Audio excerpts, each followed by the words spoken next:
Well, the president says the executive order will protect veterans and current service members from misleading and deceptive recruiting programs by some for-profit colleges. He says some of the schools aggressively target military members for the GI Bill money, and it seems to be working. News 3 did some digging, and we found that for-profit schools received 37% of GI Bill money in the 2009-2010 school years. However, only educated 25% of veterans. On the flip side, public colleges enrolled 59% of veterans, but that only accounted for 40% of government money.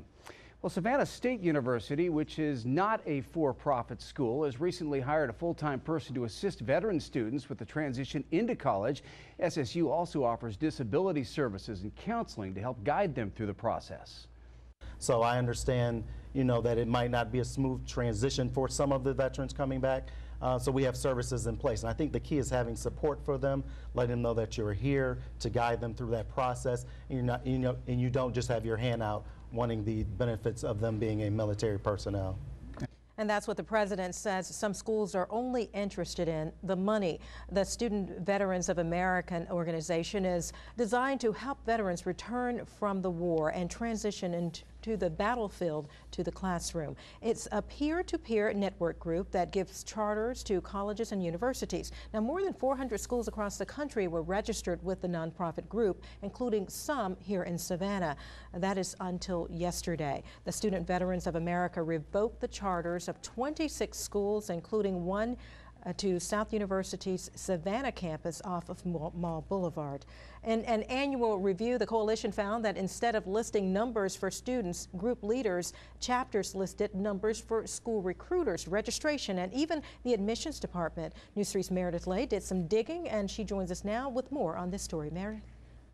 That's right, Tina. You might be thinking, what's the big deal? But today I spoke with the executive director of SVA, and he says this is much more than just putting down the wrong contact information.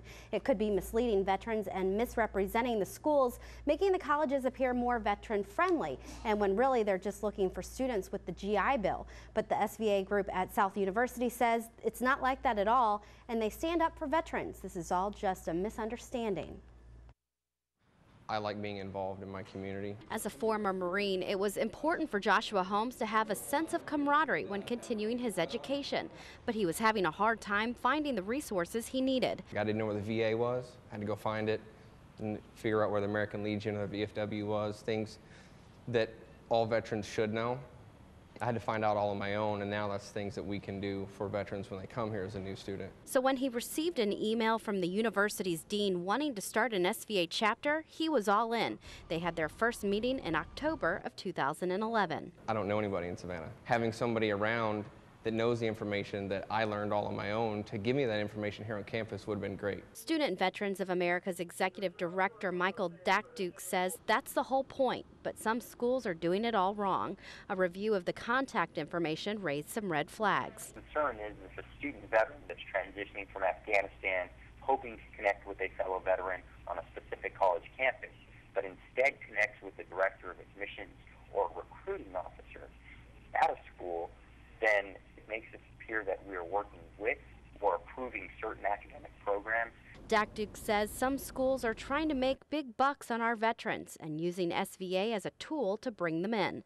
It is no secret that the post-9/11 GI Bill is a very lucrative benefit, and colleges and universities are competing for military veterans to get them to the halls of their college campus, and they're competing for those dollars as well. While they might have had their charter revoked, he says they'll continue the mission of SVA, veterans serving veterans. Until we get it fixed, we're still going to do it.